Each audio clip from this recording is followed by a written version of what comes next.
Okay guys, time to mount the sway bar into position now. So what we're going to do, I've just had these loose here, just quickly tighten those. So what you're going to need is your rear sway bar, which is going to be identified by having 2 notches or 2 paint marks. You can actually tell the difference between the front and the rear because the rear one is quite a bit longer than the front. The front actually has 3 notches on it, so a little bit thicker as well. So what we need to do is, first of all, we're just going to thread the sway bar through the mount holes, and then we're going to work it down underneath the rear upper arms, but above the drive shafts. Once it's in that position, slide on a bearing and then slide on one of your collars, and I'm just going to get that into the actual sway bar mount just to hold it in position so it doesn't fall off while we manipulate the other side. Just going to just tighten that up a little bit, and then again get your bearing on. So a really nice little setup with the bearing. It's going to reduce any sort of friction that might be generated if it's if you're just using a bush type sway bar mount. So the bearing is going to make sure that sway bar is really nice and free. So I'm just going to get the other side of the sway bar into position.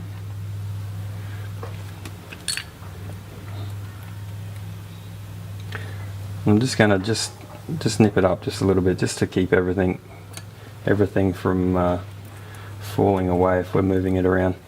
So basically, once you've got the sway bar all through, just temporarily mounted up the front, we've slid our bearings in. Now we can slide the collars into position.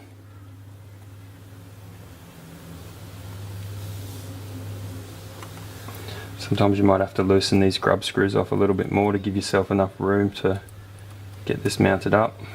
Okay, so everything's in position now. So we have a bearing, our collar, and the sway bars passing through there as well. Just going to go ahead and point those directly straight up and down. And we want to have the sway bar mounted centrally in the car, so I suggest you just take a look at the actual where the bend is in the bar and just have it even both sides.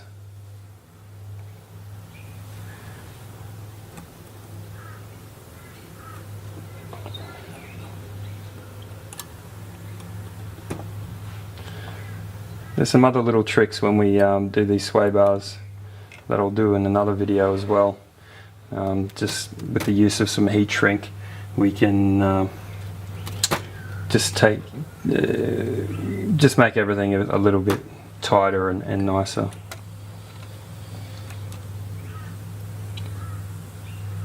Okay, so I'm just going to tighten those down properly now.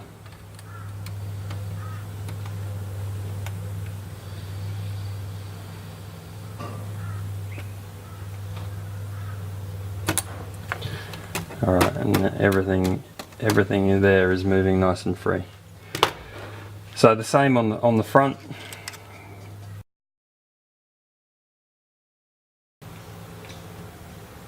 The other thing with the sway bar you're going to want to watch is that the bar does easily come through far enough to actually touch the aluminium ball stud. So when you push the ball cup end onto the sway bar, you might want to just pull it back away from the sway bar just a little bit before you tighten it up. Otherwise the end of that sway bar is going to touch the aluminium. Those lovely coated aluminium ball studs. So alright, there we go, sway bars are on.